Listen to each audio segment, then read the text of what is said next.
Everyone recognizes they're extraordinary. My question is about your incompetence in leading them. That was obviously him asking questions of the former acting Secretary of Defense, not Attorney General. Congressman Khanna, Democrat of California, and Congresswoman Ayanna Pressley, Democrat of Massachusetts, were both part of today's hearing before the House Oversight and Reform Committee, and they join me now. I'll start with you, Congressman Khanna, because we just played that clip.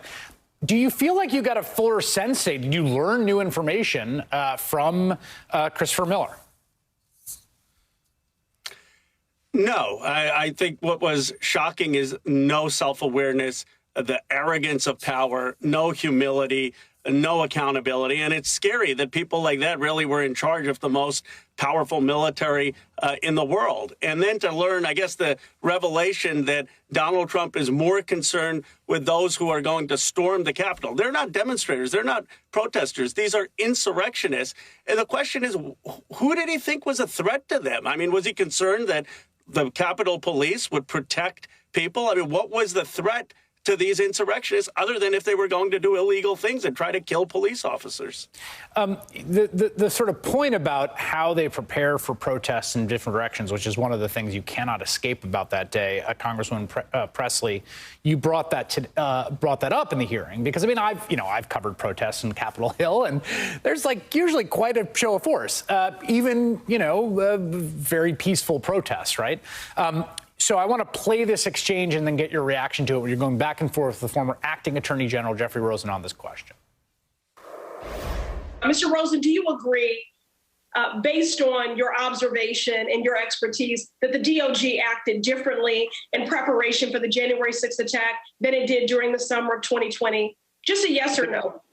I think we're talking about very different situations, and in both, the responses were tailored to the situation at the time. Yes or no? Was it different for Black Lives Matter than it was on January 6th?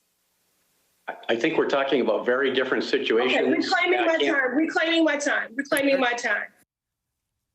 I mean, he sort of concedes the point when he says different situations, because obviously it was different.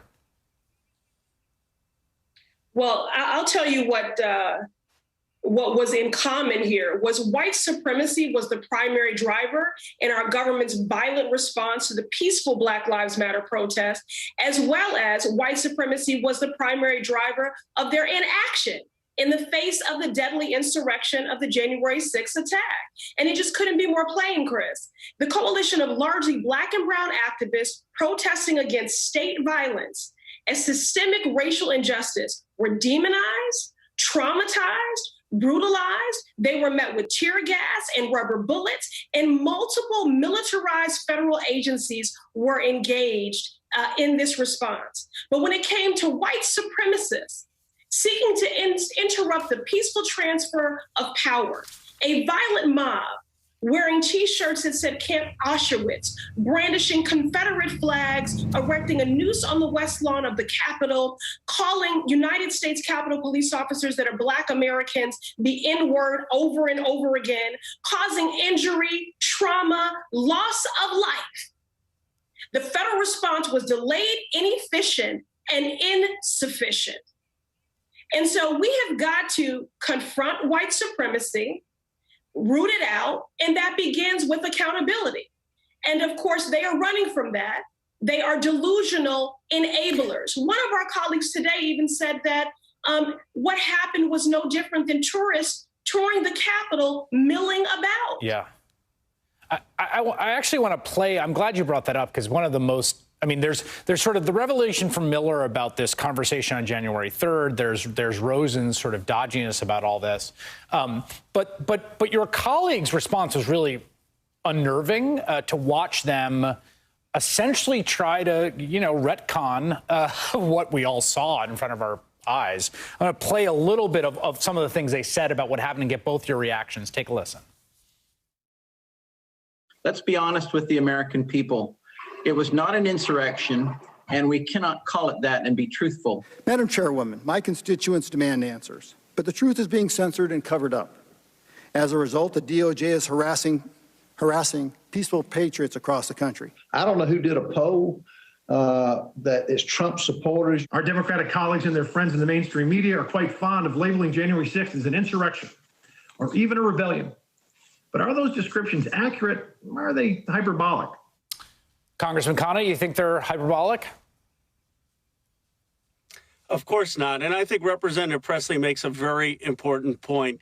These are the president's enablers, Trump's enablers. And it goes to your earlier segment, Chris. We put all of the blame on Donald Trump, and he deserves it. But what we have to step back and ask is, who is empowering him? And what this hearing reveals is that it's not only the highest appointed officials, his Secretary of Defense and Attorney General, who were empowering him. It's half of Congress, the Republicans, who are empowering him. And that is as much an indictment as Donald Trump. And that's a deeper concern for our democracy. And Congressman Presley, I mean, you saw on display in real time this kind of counter narrative that has been spun up. It's been very prominent in certain right-wing media outlets about what happened on that day, and now is, you know, become kind of canon for these Republican members of Congress, even though they were there with all of you in that building on that day as the mob was ransacking the place. It's stunning.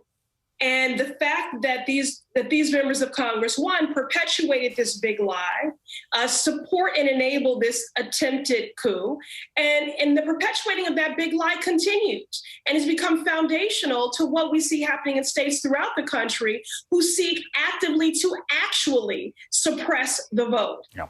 And the fact that there are those who proceeded to vote against certifying the election results after the attack, they must be held accountable as well. Congresswoman Ayanna Pressley of Massachusetts, Congressman Ro Khanna of California, both on the House Oversight Committee. Thanks for making time tonight.